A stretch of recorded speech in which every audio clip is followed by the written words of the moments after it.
ان الحمد للہ والصلاة والسلام علی رسول اللہ اما بعد قال اللہ تبارک و تعالی فی القرآن المجید والفرقان الحمید اعوذ باللہ السمیع العلیم من الشیطان الرجیم بسم اللہ الرحمن الرحیم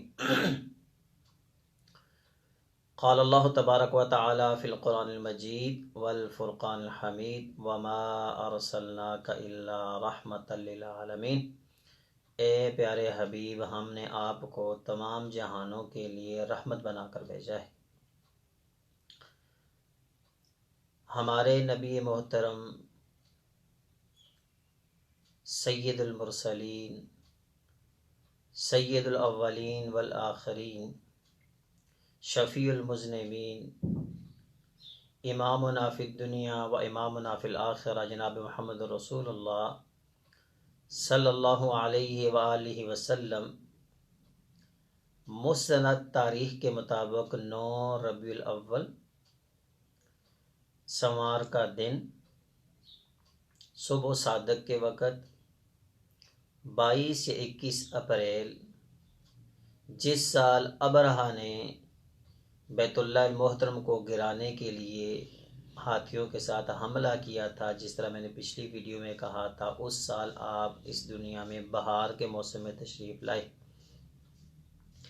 یقیناً جس وقت آپ اس دنیا میں تشریف لائے افراتفری تھی، اس وقت کا جو ماحول تھا، جو معاشرہ تھا، اس کا نقشہ انشاءاللہ ہم مزید جب آگے آپ صلی اللہ علیہ وسلم کی حیات مبارکہ بیان کریں گے، اس میں انشاءاللہ آپ سے ڈسکس کریں گے۔ لیکن ایک جنگل کا معاشرہ تھا، انسان ہوتے ہوئے وہ حیوانیت جیسی زندگی گزار رہے تھے۔ ایسی صورتحال میں اللہ کریم نے آپ صلی اللہ علیہ وسلم کی ولادت باسعادت کے ذریعے دنیا کا نقشہ تبدیل کیا۔ آپ کی پیدائش کے وقت بہت ساری ایسی چیزیں آپ کی والدہ محترمہ نے دیکھی جو اس چیز پر دلالت کرتی تھی کہ آپ کوئی عام بچے نہیں ہیں، بلکہ اللہ کی طرف سے کوئی خصوصی عطیہ ہے۔ جب آپ دنیا میں تشریف لے آئے تو آپ کی والدہ ماجدہ نے آپ کو آپ کے دادا جناب عبد المطلب کے پاس بھیجا۔ جناب عبد المطلب آپ صلی اللہ علیہ وسلم کو لے کر بیت اللہ المحترم میں گئے، وہاں آپ کا نام رکھا محمد۔ سب لوگوں نے پوچھا کہ یہ بالکل نیا ایک نام آپ نے رکھا ہے، اس سے پہلے اس طرح کا نام ہم نے سنا نہیں۔ تو وہ کہنے لگے میں بھی یہ چاہتا ہوں کہ یہ میرا جو پوتا ہے، ان کا نام میں نے اس لیے رکھا ہے کہ محمد، تاکہ یہ جہاں کہیں بھی جن کی تعریف ہی تعریف ہو، یعنی جو انسان سنے ان کی تعریف کرے، اس لیے میں نے یہ اس طرح کا نیا نام رکھا ہے تاکہ کسی اور کا اس طرح کا نام نہ ہو۔ اسی لیے آپ فرماتے تھے کہ میرا نام محمد بھی ہے اور احمد بھی ہے، آپ کے 99 نام ہیں۔ تو محمد آپ صلی اللہ علیہ وسلم کا نام آپ کے دادا جان نے رکھا۔ 7 دن کے جب ہوئے، عرب کے دستور کے مطابق آپ کو جو ہے وہ ختنہ کیا گیا۔ بعض روایات میں آتا ہے کہ آپ اللہ کے حکم سے پیدا ہی مختون ہوئے تھے۔ اس کے بعد عرب کا دستور تھا کہ اپنے بچوں کو صحت مند ہونے کے لیے، تندرست و توانا ہونے کے لیے، مضبوط ہونے کے لیے، فصیح و بلیغ زبان سیکھنے کے لیے دیہاتوں میں بھیجتے تھے۔ اسی سلسلے میں دیہات سے عورتیں آتی تھی، لے کر جاتی تھی بچوں کو، پھر ان کی پرورش اور کفالت کی وجہ سے ان کو کچھ پیسے مل جاتے تھے، ان کا کچھ روزگار چلتا تھا۔ قافلہ آیا عورتوں کا، مختلف اپنے بچے لے کر واپس چلی گئی، لیکن حلیمہ سعدیہ کو کوئی بچہ نہ ملا۔ یہ نبی صلی اللہ علیہ وسلم کے گھر تشریف لائی۔ بعض روایات میں یہ لکھا ہے کہ عورتوں نے اس لیے آپ کو چھوڑ دیا کہ آپ کے سر پر والد کا سایہ نہیں تھا، اور وہ سوچنے لگی کہ ہم اتنی پرورش کریں گے تو ہمیں اس کی داد، اس کا جو ہے وہ معاوضہ، وہ ہمیں کون خوش کرے گا؟ جب اس کے والد ہی نہیں ہیں تو ہماری کفالت کس نے کرنی ہے؟ حلیمہ سعدیہ کہتی ہیں میں نے کہا خالی جانے سے بہتر ہے، میں اس بچے کو ضرور لے کر جاؤں گی۔ جب حلیمہ سعدیہ نے آپ صلی اللہ علیہ وسلم کو اٹھایا، اپنے ساتھ لے گئی، تو اللہ کریم نے برکات کا نزول شروع کر دیا۔ وہی سواری پچھلے دن جو چل نہیں سکتی تھی، آج سارے قافلے کو کاٹ کر آگے نکل گئی۔ سحریوں نے پوچھا حلیمہ سواری تبدیل کر دی؟ کہا سواری نہیں تبدیل کی، سوار تبدیل کر دیا ہے۔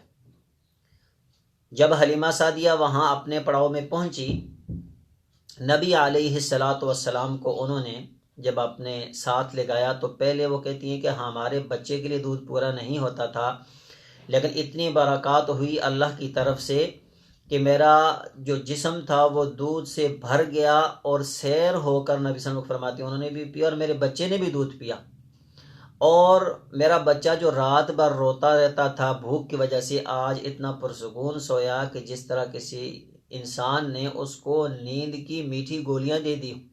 یہ پہلی برکت تھی۔ پھر کہتی ہیں ہماری اونٹنی جو بالکل مریل سی تھی، اس کی نیچے دودھ نہیں تھا، جب میرے خامن نے اس کو دھونا شروع کیا تو ہمارے سارے برتن دودھ سے بھر گئے۔